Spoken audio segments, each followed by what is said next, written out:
The Antiquities of the Jews, by Flavius Josephus Book 1, Chapter 21, concerning the violation of Dina's chastity. 1. Hereupon Jacob came to the place, till this day called Tents, Succoth, from whence he went to Shechem, which is a city of the Canaanites. Now as the Shechemites were keeping a festival, Dina, who was the only daughter of Jacob, went into the city to see the finery of the women of that country. But when Shechem, the son of Hamor the king, saw her, he defiled her by violence, and being greatly in love with her, desired of his father that he would procure the damsel to him for a wife. To which desire he condescended, and came to Jacob, desiring him to give leave that his son Shechem might, according to law, marry Dina.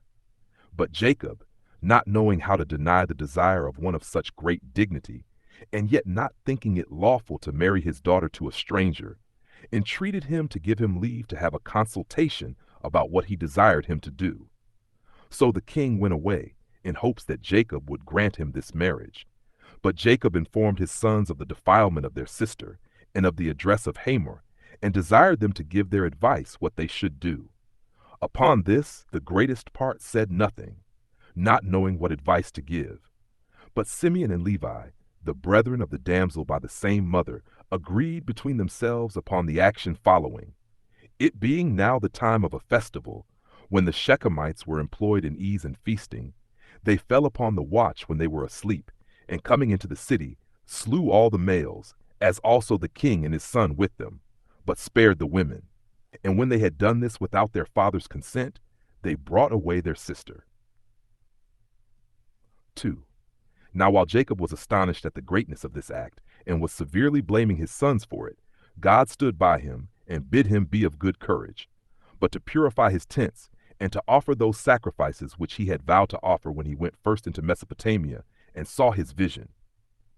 As he was therefore purifying his followers, he lighted upon the gods of Laban, for he did not before know they were stolen by Rachel, and he hid them in the earth under an oak in Shechem.